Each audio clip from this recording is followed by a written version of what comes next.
Hi hello welcome to JP சரோ. நான் உங்கள் ஜெயா. இன்னைக்கு நம்ம இந்த வீடியோவில் டிடிஎஃப் வாசன் நடித்த ஐபிஎல் மூவியோட ட்ரெய்லர் விட்ருக்காங்க. அது எப்படி இருக்குன்னு பார்க்கலாம். வாங்க வீடியோக்குள்ள போகலாம். நம்ம என்ன வேலையா செய்ய போறோம்? சும்மா பார்க்க போறோம். இருக்கட்டும், அதுக்கு நம்மளுக்கு என்ன சம்பந்தம்?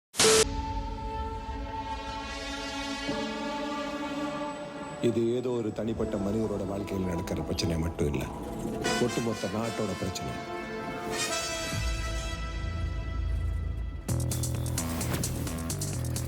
குருவி சேர்க்கிற மாதிரி கொஞ்சம் கொஞ்சமாக பணம் சேர்த்து பிள்ளைங்க படிக்கிறதுக்கு வச்சிருக்கேன்னு சொன்னேன். இப்போ என்னமோ அந்த ஆள் சொன்னார்னு காரை வாங்கி நிப்பாட்டியிருக்கேன். நீங்க வேலைக்கெல்லாம் போக வேண்டாம், நீங்க தான் ஓனர். சொல்லியா? நான் ஒரு வீடியோ அனுப்புறேன், அதை பாருங்க. இந்த வீடியோ மட்டும் வெளியில வந்துச்சுன்னா என் அரசியல் வாழ்க்கை அசம்பந்தமாயிட்டா. என்னதான் நடந்தது கொஞ்சம் சொல்லி தொலைக்கிறீங்களா? என்ன விஷயமா? ஊருக்கே தெரியும், உனக்கு தெரியாதா? அந்த வீடியோ பார்த்த ஒருத்தனும் உயிரோடு இருக்கக்கூடாது. வீடியோ எடுக்கல சார், ப்ளீஸ் சார்.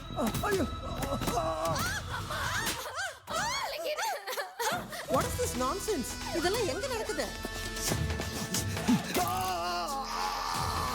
உங்க இந்திய தண்டனை சட்டம் இல்லாதவங்களுக்கான தண்டனை சட்டமா மாறி ரொம்ப நாள் ஆச்சு சார். இது வரைக்கும் நீ அனுபவிக்காதெல்லாம் அனுபவிக்க போறேன். நான் மைக்க பிடிச்சி பேசி பேசி இந்த இடத்துக்கு வரலடா, கத்தி எடுத்து வீசி வீசி இந்த இடத்துக்கு வந்திருக்கேன். இது வேற டெலிவரிடா.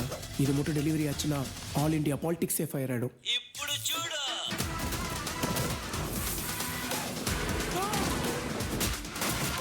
ஒரு வேலை சொன்னா உறுப்பியா செய்ய தெரியல.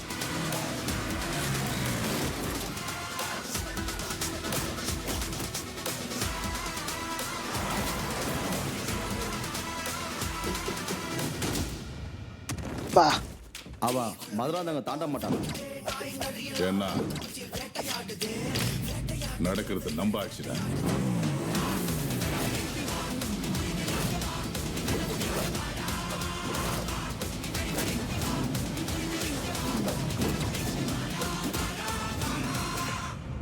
மெயின் அக்யூஸ்டே நீதான். Main accused. ஆமா,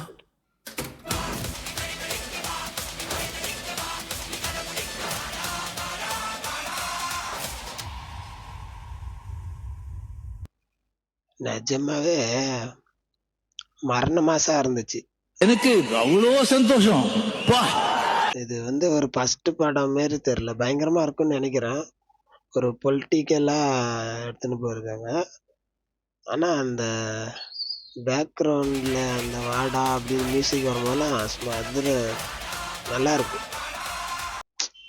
சில பேர் படம் ஃபஸ்ட் தாட்டி எடுப்பாங்க, சும்மா ஏதோ கடமைக்குன்னு அப்படியே ஒன்று போட்டு சீனை எடுப்பாங்க. அந்த மாதிரி இல்லாமல் ஒரு ப்ரொஃபஷ்னலாக ஒரு படம் எடுத்தாங்கன்னா எப்படி இருக்கும் அப்படின்ற மாதிரி பயங்கரமாக எடுத்திருக்காங்க. I am waiting. கண்டிப்பாக நல்லா இருக்குன்னு தோணுது எனக்கு என்னமோ இந்த படம். அடுத்த துப்பாக்கி வாங்குறதுக்கு ஒருத்தர் கிடைச்சிட்டே இருப்பலுக்குது. மறக்காம சர்ப்ரைஸ் பண்ணுங்க. தேங்க்யூ.